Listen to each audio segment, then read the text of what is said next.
Alright, Cheyenne, in this video we're going to go over a couple of the things that we had previously talked about that we're going to work on with your running form. So here on the front on view, a couple things that we're looking for is whether or not your hands cross the midline of your body while you're running. As you can see here, it comes pretty close.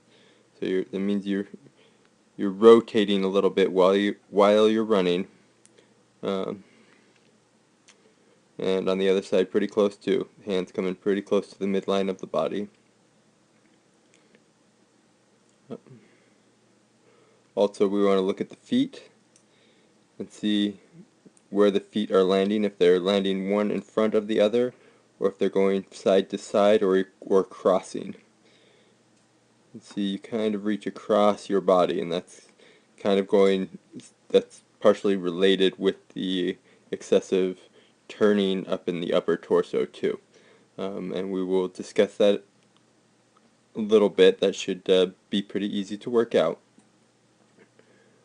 Here from the side view, and we talked about this in length during our first session. You can see this is what we call overstriding, and what that means is that your feet are coming down in front of the midline of your body, or your center of mass. So I'm going to draw a line here directly through your center of mass. So going from your shoulders and through your hips and straight down. That's where your mass is going. That's where gravity is pulling you.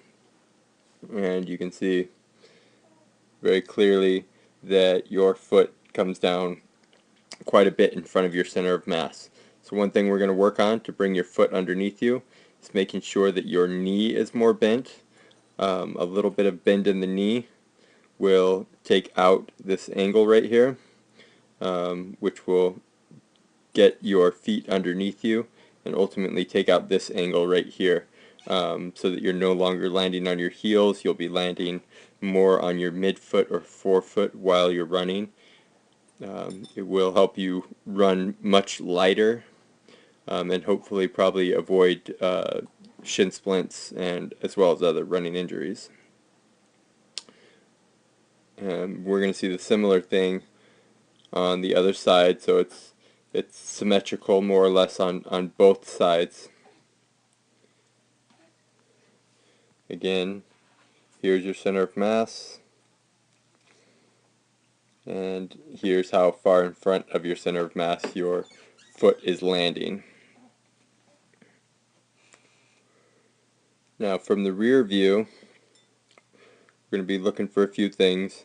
First of all, I'm going to be looking for stability in that ankle that you had surgery on. So in the ankle stability, we can see it. We're going to look at both ankles here actually. We should be able to maintain a straight line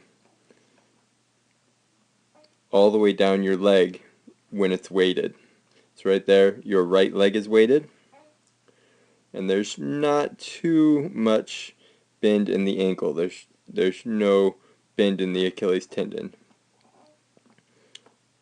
Here, your left leg is weighted, and here you can see a little bit more bend in the Achilles tendon. I'll zoom in so you can see it a little better.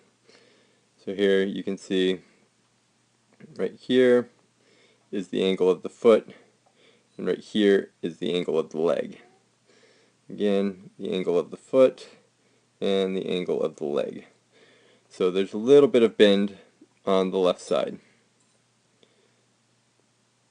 Oh, here on the right side you can see same thing. I didn't see it in the last stride, but now that we're zoomed in, you can see here's the angle of the foot, and here is the angle of the leg.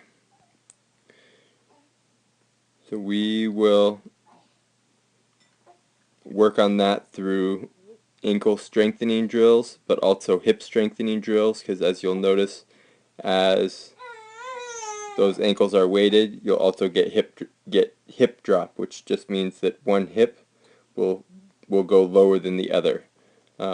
Namely, your weighted leg will go up, and your non-weighted weighted leg hip drop will drop down.